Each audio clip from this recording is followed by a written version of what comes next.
Don't let me forget to move the camera so that it's looking at what I need to do. I did that last hour, and so I had to scrap this. So if you're watching this and you're supposed to be in first hour, I'm doing it in second hour. First hour is terrible. Anyway, not them, me doing this up here. Okay, so when we last left our Intrepid Heroes, we were essentially trying to look at a system that honestly has easy answers. You probably don't need this math for you to tell me what's actually going on here. Essentially, what I'm asking for was, hey, how much is force friction and how much is force normal? And I think even before we began this, you could have easily said, well, force friction should be equal to force scale, right? And gravity should be equal to normal, because it's following which law? First, correct. What we're going over here is an in-depth method for when these things get a little bit more complicated, which you're going to see at least 2 more examples of today, depending on how fast we go. One of which, of course, should involve a quadricopter. Okay. So, what I did here is I started with force diagram, as you always will. I started with given, okay? Given, and find. Technically, I have these right here, just like you always should. Given, find, equation, algebra, plug in, and solve. But part of that given, of course, first thing you should do is a force diagram. If you get confused and you haven't done these things, let me say it like this. I wouldn't know how to do these problems if I don't do these things first. These are the outside part of the puzzle to these type of problems. Does that make sense? So it's hard, I think, when it comes to certain type of physics problems because you're used to knowing how to do a problem fully through, but sometimes it's important to learn in a physics problems, just do what's next. And what you'll find is you can kind of get to the end of the problem. All right, so where we ended yesterday is I was talking in depth about this particular equation over here. Now, what I was trying to get you to see is that this equation, Fg equals mg, is sort of our second equation. Our first one, of course, being this, which is, what is this equation? What's it called? Let me help you. This is one of the laws. Which law is it? 2. That's 2. Meaning, this says if there's a net force, then, unbalanced force, net force, resultant force, total force, unbalanced. If that's the case, then the object definitely will, or, you're right, 100% right, but accelerate. Correct. It should definitely accelerate. Now, what I tried to show you either yesterday, I can't remember which day it was, the day before, is that this actually has first law buried inside it. Because first law says if the forces are, first law would say forces are balanced, then what's going to happen? Acceleration is 0. Which this, even though it's second law, also shows. Because what you just said, acceleration is 0, would do what to this equation? Cancel the right side, showing us that, hey, looky there, there's first law. Forces are balanced. Does that make sense? So, that means in this chapter, we'll always begin with the second law, but it has the first law within it at the very beginning. As a matter of fact, we see that happen right here at the beginning of this. We sum the forces in the x equal to mass times acceleration. That is to say, if these are unbalanced, then it should accelerate. It didn't accelerate, therefore we knew the forces were balanced, which of course we could see mathematically then. Force scale minus force friction equals 0. So if you imagine these are numbers, 8 minus 8 is 0, right? Or actually, let me say that differently, 35.6 minus 35.6 is 0. But doing a little bit of math, adding that on the other side, I showed, okay, that means force scale is equal to force friction, and therefore must be equal to 35.6. Cool? Okay, so this is our first equation. At the end of yesterday, we were over here, and we should be able to see it, okay? We were showing that this is sort of our second equation, but I really want you to understand this line of logic. So, give me a 1 to 5 right now. How comfortable are we with being able to, like if I said, theoretically, on a test, like, hey guys, explain to me why Fg equals mg is an equation we can always use. How well would you do 1 to 5?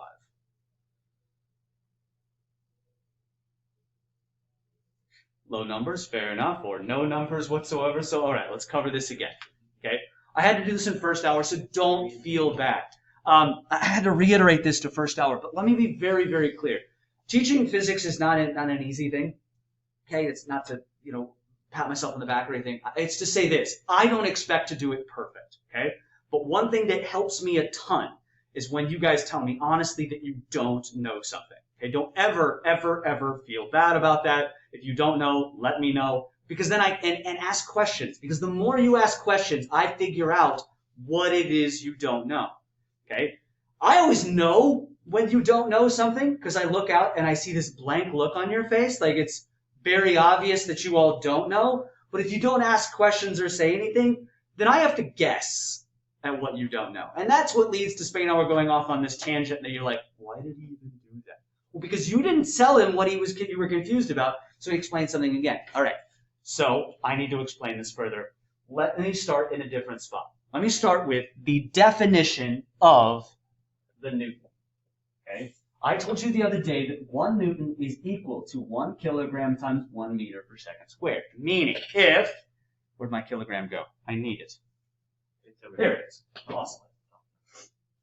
If I have 1 kilogram, to accelerate it at 1 meter per second squared requires 1 Newton. Make sense? Newton is a measurement of force, of push. What units do you use before you ever heard of Newtons? What units do most common Americans use to measure force? Pounds. Correct. Now, they're used to talking about it in terms of weight or force of gravity, or that arrow right there. But honestly, as you saw right here, pounds are literally a measurement of any force whatsoever. If you go up and shove somebody, that's a certain amount of pounds. Shove them harder, that's more pounds. Same thing with newtons. Newtons are measuring the same thing, how much push there is. Acceleration measures the effect. So, if I were to shove something at 1 Newton, 1 kilogram would accelerate at 1 meter per second squared. What if I wanted to accelerate 1 kilogram at 9.8 meters per second squared? Well, this is obviously a bigger acceleration, right? So how much force is it probably going to take? Well, I would say about 9.8. But I get what you're going at. Yes, 9.8 newtons would be what it takes to accelerate 1 kilogram at 9.8 meters per second squared. What if the mass was bigger? Well, if the mass is bigger, then it has more inertia, and therefore, in order to accelerate at 9.8, I'm going to have to push harder, twice as hard, about 19.6 newtons. So what if, instead of, let's go back to the 1 real quick. What if I wanted to accelerate a 59 kilogram person at 9.8 meters per second squared? What easy thing could you probably do to figure out how much force that would take?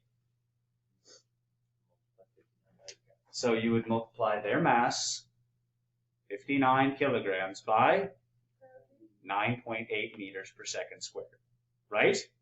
So what I'm trying to get at here is this. We know that if Kennedy fell off of a building, she would definitely accelerate at 9.8 meters per second squared, right? What force, what push would be causing that? What's that? Her weight, her gravity. Correct. Absolutely. So, if you look here, this is the force diagram. So if I do this thing, if I say, hey, what are the net forces on her? Well, she's only got gravity, right? So the net force would be force of gravity. And the acceleration would be 9.8. So, another way to say this is force of gravity is how much pull it takes to accelerate this mass at 9.8 meters per second squared. Got me?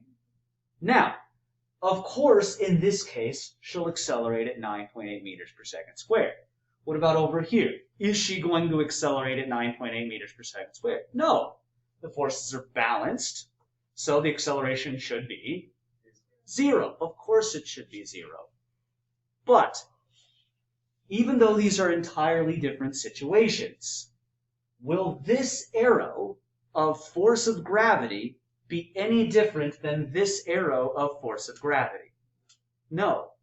we know that if force of gravity is by itself, it will cause her to accelerate at 9.8 meters per second squared, which is why we can make this an equation even if she's not accelerating at 9.8 meters per second squared. How are we doing? We would do better on a test now? That particular question? Okay. So I then say all that to then say this. I already showed how to find force friction. How to find force normal is quite frankly pretty darn easy. We just, instead of summing the forces in the x, we sum the forces in the y. Now, as I said yesterday, when you write this up here, you now do two things. So if you're a list person, write these two things down. The first one is you check if it's following first or second, simply by looking, is it what? Is it accelerating in the y, right? She's not accelerating in the y, which means that's 0. At least in the y, it's following first law, right? Then the second thing that you do is you list what are the sum of forces in the y by looking at your force diagram and looking at them and asking the same questions we did yesterday. What forces are in the y? Are they entirely in the y? And are they going positive or negative? So what is the sum of forces in the y? No. You're right. Total at 0. But I'm saying individually. So in other words, which of these forces are acting in the y? Force normal. Is it positive? Yeah. Is it all in the y? Yeah. So we would say positive force normal. Okay. What else? Force gravity. And positive negative? Negative, is it all in the y? Yes. Are there any others? No. So these are the only two. Eventually, we're going to get 3 and 4 up here, but for right now, let's do it relatively easy. Now this, we're trying to get what force normal is. Again, don't forget what I said earlier. This is a fancy mathematical way of showing what we already know, and that is force normal should be equal to force gravity. And if we do the algebra, we see, add that on the other side, force normal is equal to force gravity. And I just showed you a second ago, how do we calculate how much force gravity is? mg, or 59 kilograms times 9.8 meters per second squared.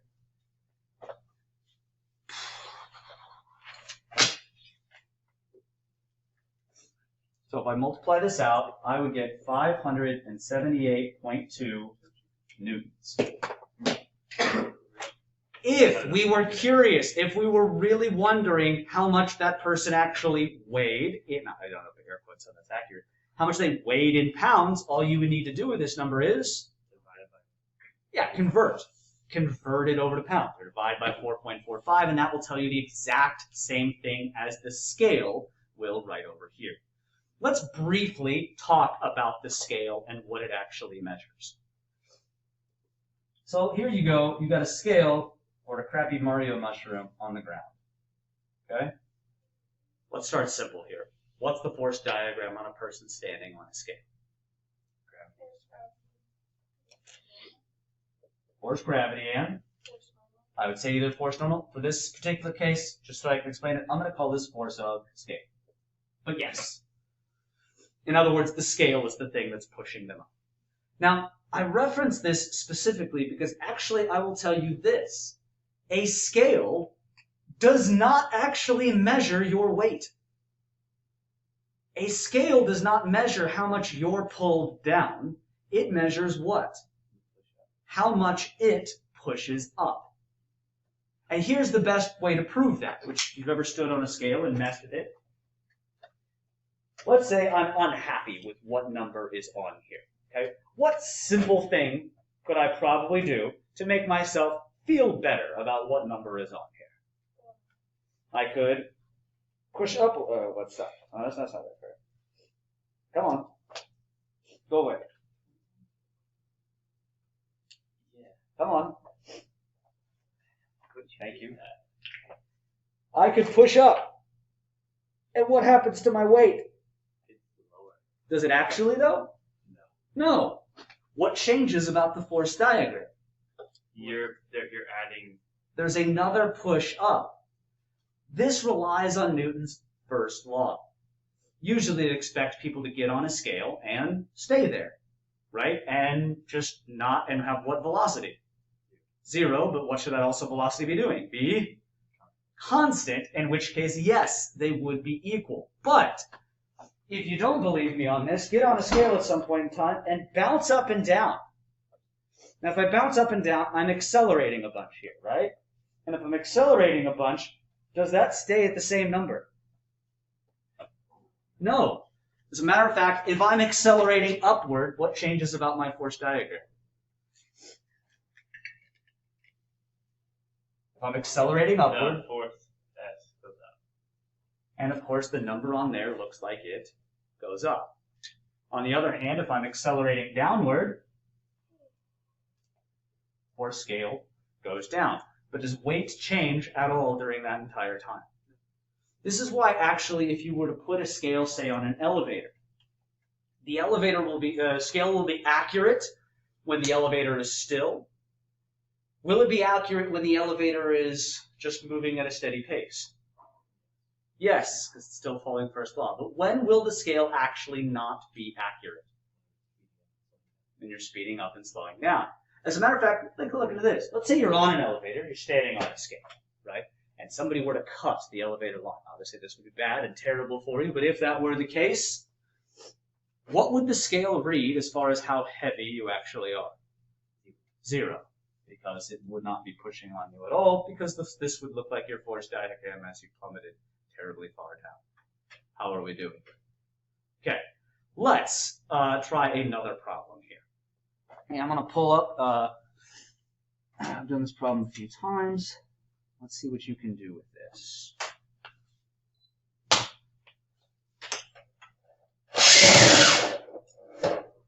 Before we really had too many things in space flights, rocket sleds were an excellent way of testing aircraft, missile equipment, and physiological effects of humans on high speeds. Just reading straight off of this because it's unnecessary. They consist of a platform that was rocketed to two rails. So basically they used rails, and then they just had this giant platform here. And wheels on it. Yeah, there we go. Okay. And there were giant rockets on the back. In this particular case, we're going to say there are 4 rockets on the back of this particular sled. And apparently somebody's sitting on it. Okay. So, I want you to calculate the magnitude of force exerted by each rocket. Remember, there are 4. And we're going to call that T. Now, when we say call that T, that means when you label it in your force diagram, just go ahead and call each of those T. For a 4-rocket system, the sled will accelerate at 49 meters per second squared. The mass of the system is 2,100 kilograms, and the force of friction opposing this is going to be 650 newtons. Question once again is, how much thrust, how much T does each rocket put out? Now, as you do all this, sitting there and be confused, or you might feel like you got it, but let's make sure we go through this piece by piece. What's the first thing that you should do? Draw a force diagram. What is the second and third things that you should do? Given and find. Beyond that, do your sum of forces. I want to see that. I see you calculating over there. Put the work down first. Please remember, I start with the easier problems and get harder. Some of you, this is hard. That's fine. It's completely fine. We're all at different spots. Some of you, it's easy. That's okay. Don't ignore what you have to do.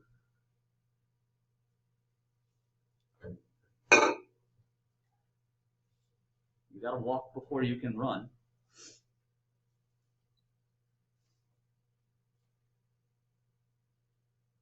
When you're done with your force diagram, let me know. And if you're struggling with force diagram, start with the easy stuff. 3 of the forces on there should be relatively easy. Yes.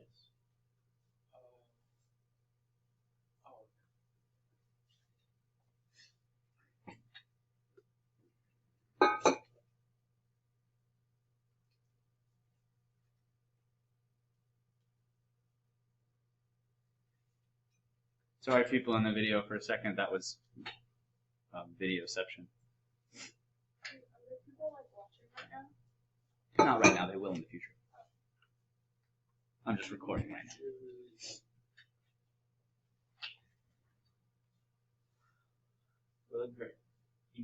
Each. Yeah, there's the thing. There's 2 ways to do the 4 rockets. Okay. pick one way. I'll show you either both of them do the same thing. I'll say it like this. Either there are 4 arrows, or there's 1 arrow, but it should address the fact that there are technically 4. So here you go. Let's see force diagram. What do you got? Gravity. Sure. Force gravity down. And? Force normal. Which way? They're the same. Greater, equal, less? What'd you say? Equal. Equal. Very good. Then? Force friction. Correct. Force friction to the left. No greater force. I just said force friction. Okay, so when they define it as T, you should probably use that. So here's what you should have done in this case. Either you can draw 4 arrows, all labeled as T.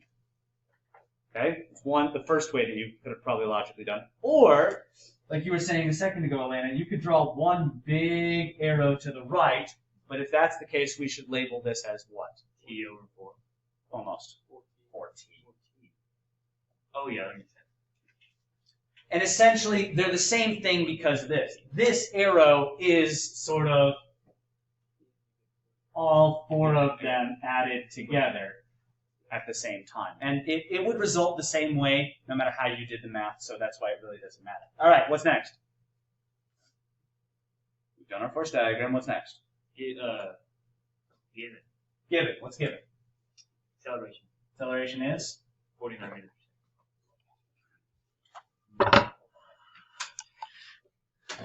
49 meters per second squared. Yes.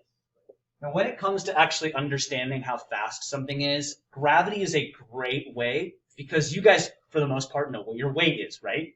Your weight is what it takes to accelerate you at 1 gravity, or 1 9.8. So if you look at an acceleration and roughly divide by that to see that this is roughly 5 times gravity, a little bit less, I know, but 5 times gravity, what you can kind of do in your head is, okay, what would it take to accelerate me at that times? Well, your weight is what it takes to accelerate you at 1 gravity.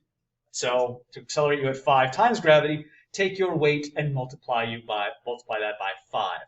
That's how much force would have to push you to accelerate you this fast. What else you got? What else is given? Mass is? Very good.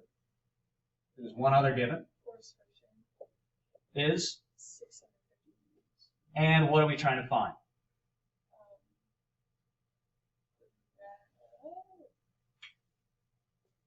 What are we trying to find? We're trying What's to that? find T. T, correct. And make sure when you read these questions that you're careful about that, because this one specifically addresses the fact that T is each individual rocket. It could also ask for just the total, and that, of course, would change this thing entirely. All right, so we've got our force diagram, we've got our given, we've got our find. What I've told you guys is you're pretty much always going to start in one of 2 spots. Pick which one. What is those spots? What equation should I probably put up on the board? Yeah. Sum of forces in the y or the x. One of them will not do anything here. We should probably do the x, correct.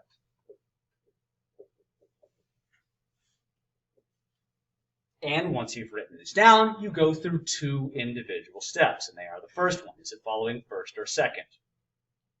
Second, meaning there is an acceleration, so we leave it alone, right? Next, what is the sum of forces in the x? T minus 650. Not quite. I don't want numbers yet. We're not putting in numbers until the very end. You look at this equation and go, all right, what forces are at, what's that? T minus. Almost, not T, 4. 4T, there you go. 4T, and that's positive, right? Because it's all in the x and it's going in the positive direction. And what else is acting in the x? So we go minus force friction. Just realized I forgot part of the last problem. I need to go back and finish that real quick. But now, before we worry about any sort of numbers, quite frankly, doing it with letters is actually way simpler and way faster.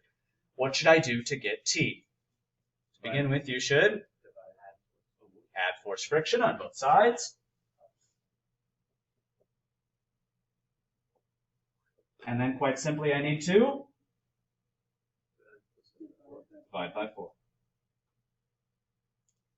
And we get 2,100 kilograms times 49 meters per second squared plus 650 newtons divided by 4 is equal to what?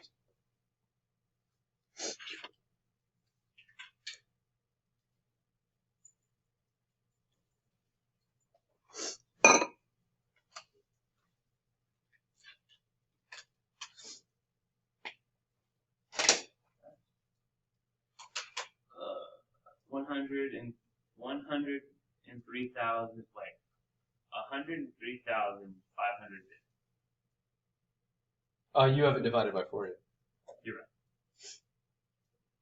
right. After you divide by 4, To 25,887. all right, so I want to address something real quick about this. What are the units on this?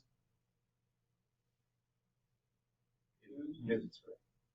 Firstly, the first number that you gave me right there is actually the what? Forward. That would be the total thrust, all the thrust that's coming out. So dividing by 4, we simply have calculated what here? This is the thrust of each individual rocket, and that's why it's important to know what it specifically asked for. If it had asked for total thrust, all I would do to change this is get rid of this 4, right? T would just be total thrust, and we wouldn't worry about it. Now, the next thing I want to address real quickly is this. Guys, when you write a number like this, there's no reason to actually not round, especially if numbers get bigger than this. But like if I were to put a decimal, like 0.25887, would you write every single one of those? No, why not? Why are you not probably going to write at least the 87? Yeah, that's Sure, is this going to do very much to the number? So, by the same vein, is this really doing very much to the number? No.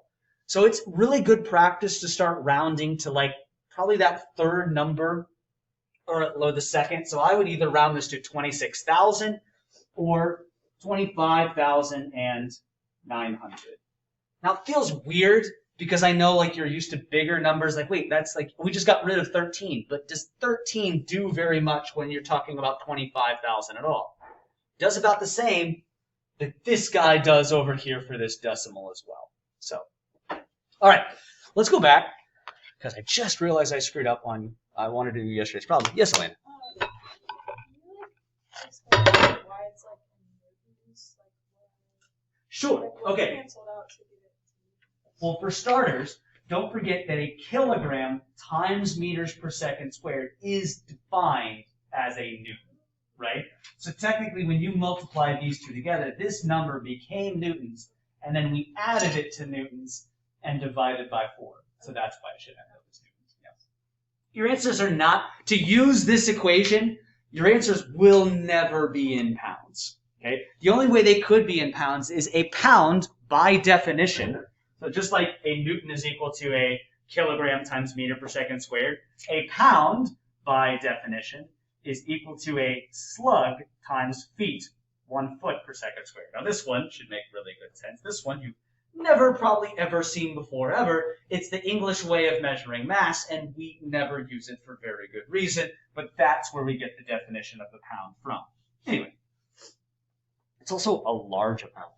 It's a little bit weird for that. Okay, one thing I meant to do on the last problem, and I realized in the middle of this problem that I was screwing up, is this. I wanted to show you that yesterday, when we got Kennedy going, okay, we talked about it briefly.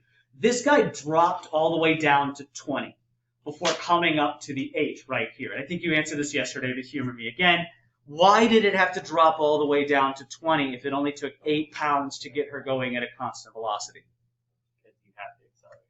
Because you have to accelerate her, and it would take more force. What about your force diagram here changes if she accelerates? What about this did change? the force on the scale. Right. Now you'll notice in this case that we're saying that force friction is exactly the same, right? We calculated last time that was 35.6. So technically now we know this is 35.6. So another thing I could ask is, let's say that had dropped down to 20 pounds. How much would she accelerate? Right? Well, let's see. Okay, 20 pounds, doing my conversion real quick, that would be, well, 10 would be 44.5, so double that would be 89. Now, let's look at what would change about my work. Would the y change at all? No, force diagram didn't. Would my x change?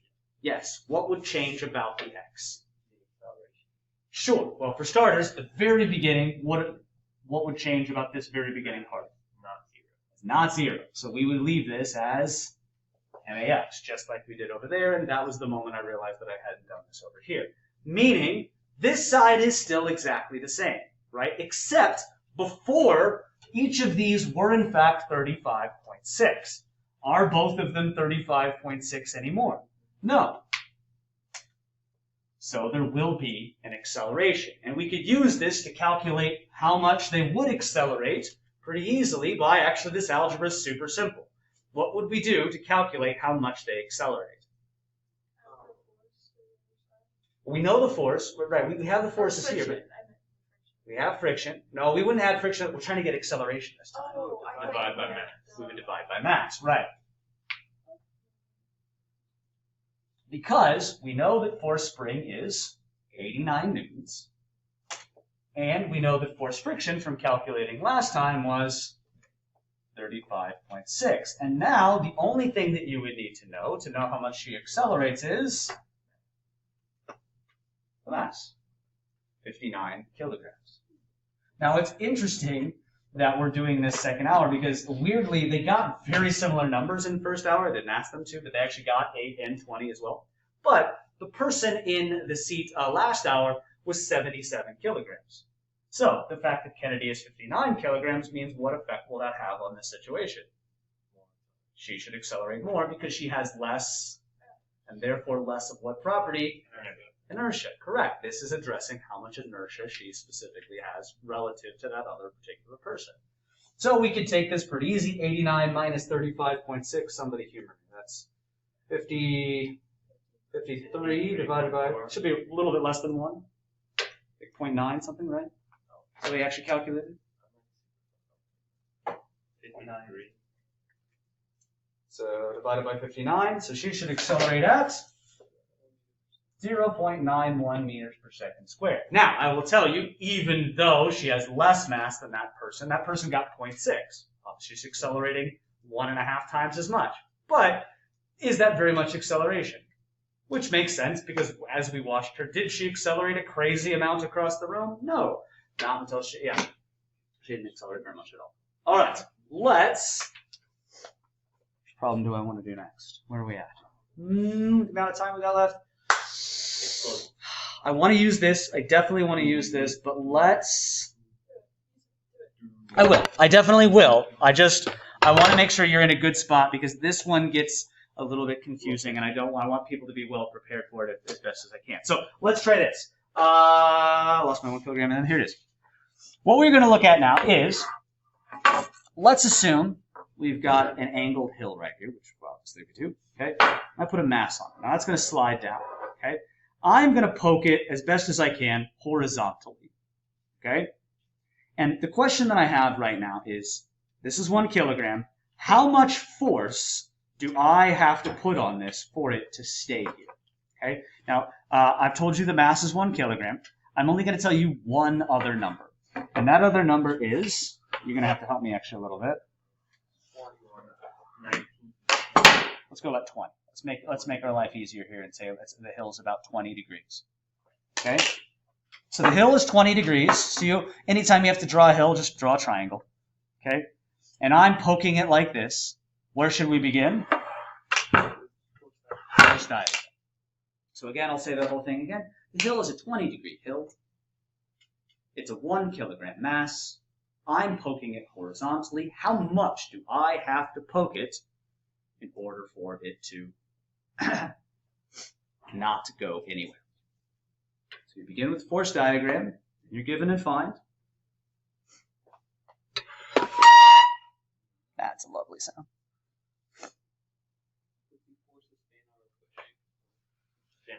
Yeah, I will tell you in your homework and in a lot of textbooks, sometimes they simplify stuff like this by doing something. I mean, either you can. Did you guys draw your hill? Which way did you draw your hill? I don't care. It really doesn't matter. The top one. Top one it is. That's fine. Okay. actually that works for, I guess, what angle you were at. So we have our mass here, okay? A lot of times what they will do is they'll just label it as force F. Just random force F. Now, you don't have to do that, but all right, so what else is on this force diagram? Force gravity. Force gravity. Okay, now actually I realized something I just screwed up on kind of here. Whenever you draw these hills, the most important thing you do is you don't have to draw them super accurate to an angle, but as best as you can, never draw a hill close to 45 because that weirds you out. Now you want to. So I probably drew it a little bit too close to 45. If the main thing is draw your angle of a hill so it's either definitely less than 45 or definitely more, depending on which one it is. So I'm going to, because trust me, it helps. And I'm going to say this is F. All right, sorry. I had to say that, and now let's go ahead and say what what other forces are on here? Gravity. Force gravity. There should be one more. Which way is it going? At an angle. Now, one important thing to look at something. This is the first time you've seen one of these forces be at an angle. The first two examples I used, everything was nicely along the y or nicely along the x. Okay. What you have to understand is this. Angles, whenever you do them, are always going to be measured from one of two spots. They are either from the horizontal or from the vertical.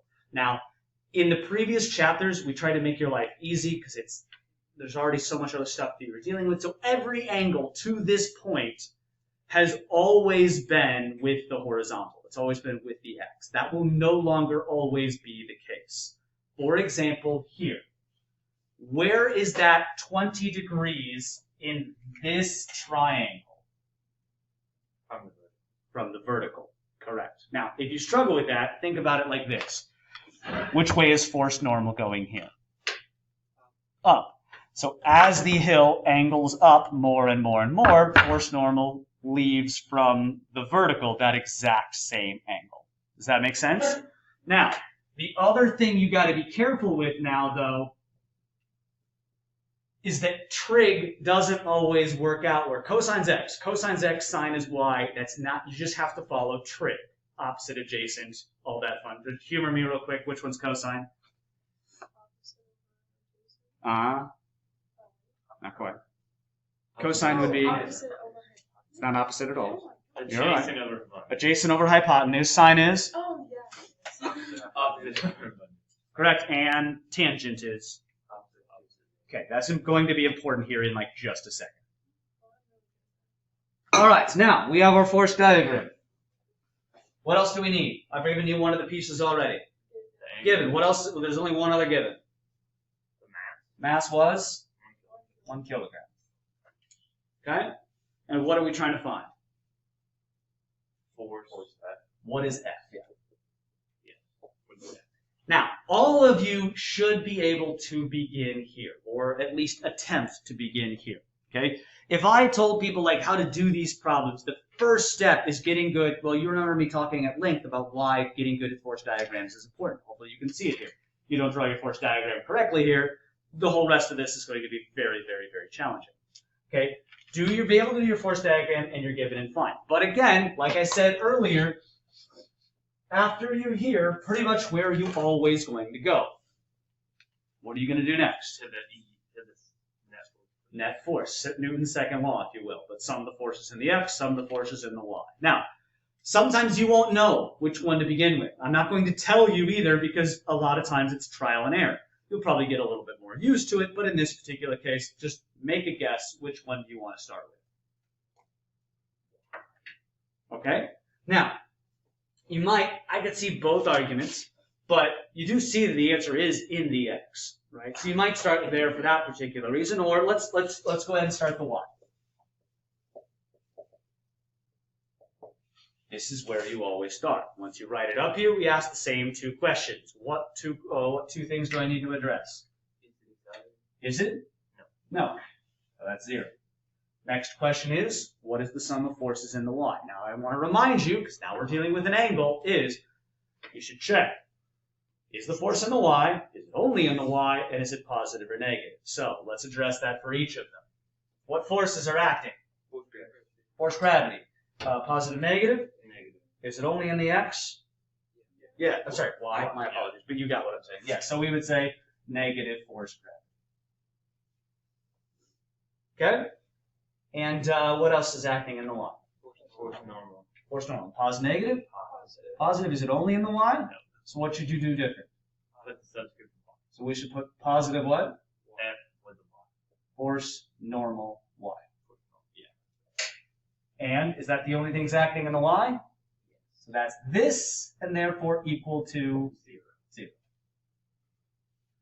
Now, when we write force normal in the y, I want you to understand what we're saying. What we're saying is what we care about out of this triangle is this side of the triangle. That is force normal in the y. It's not force normal.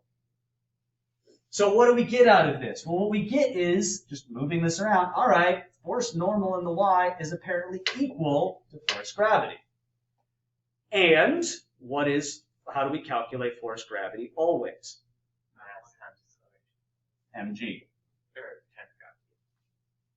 So we know that's 1 kilogram. We know acceleration of gravity is 9.8, and thus the weight of this is 9.8 newtons.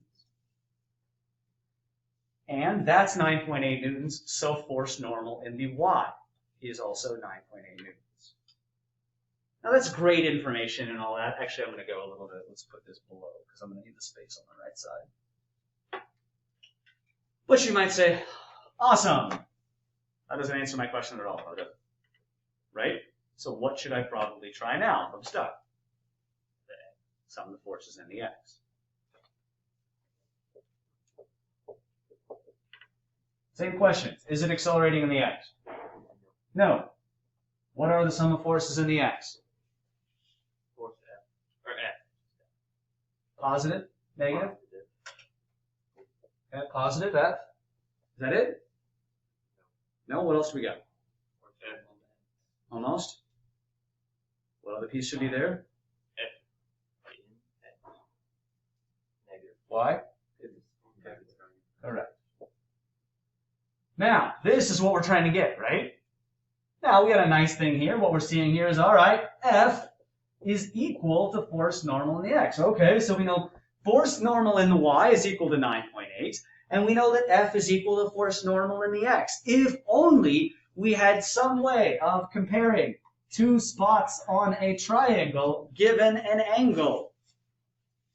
What do we got to do? Trig. Specifically, what trig? Which of the parts of the triangle do we have? I heard the answer, by the way. We have the no, we don't have. What do we have? Oh, we have the adjacent. We have the adjacent, right? We want the We want the opposite, so we should use tangent. Tangent of the angle is equal to opposite, which is force normal in the x, over, now watch this because this will be a little bit easier for you potentially at times. So force normal in the x is this side, right? Over the adjacent, which is, what's the adjacent part of the triangle? force normal. The y. But watch, force normal to y is equal to force gravity is equal to mg is equal to 9.8 newtons. So I could just write 9.8 newtons. And how do I get force normal in the x? Yep, 9.8 newtons times the tangent of 20 degrees.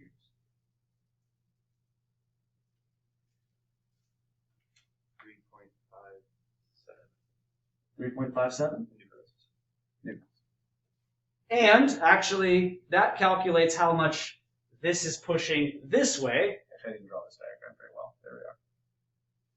So what we have here is, we know how much this is too, right? We just calculated essentially F is equal to 3.57 newtons.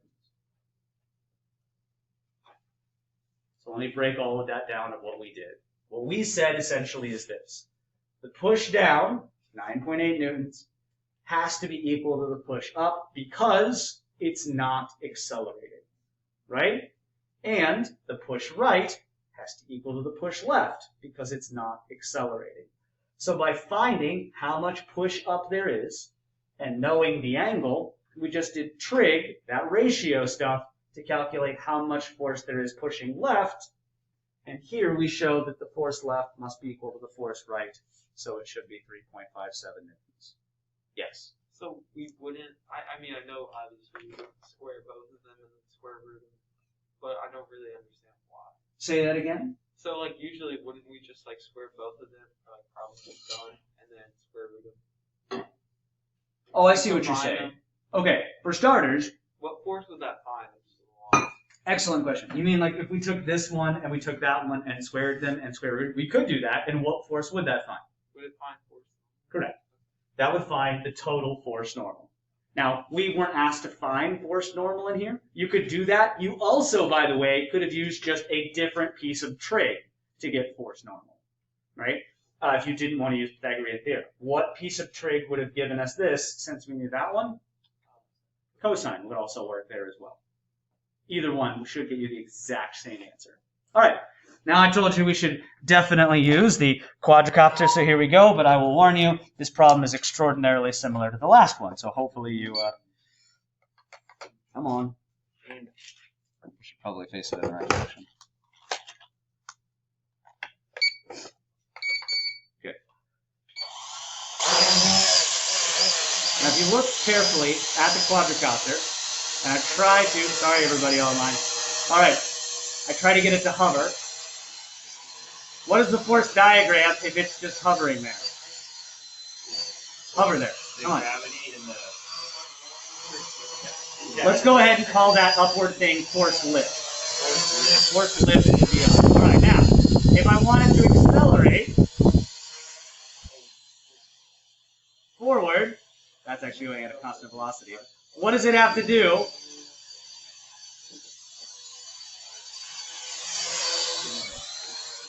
Okay, what does it have to do in order to accelerate forward? Has to tilt forward. And actually, if we don't deal too much with air friction, which we actually kind of do in this particular case, if it wants to go at a constant velocity, it actually should be able to sit pretty level, right? What would the force diagram of that look like if it wants to go at a constant velocity? Like I've already got it accelerated up to some speed.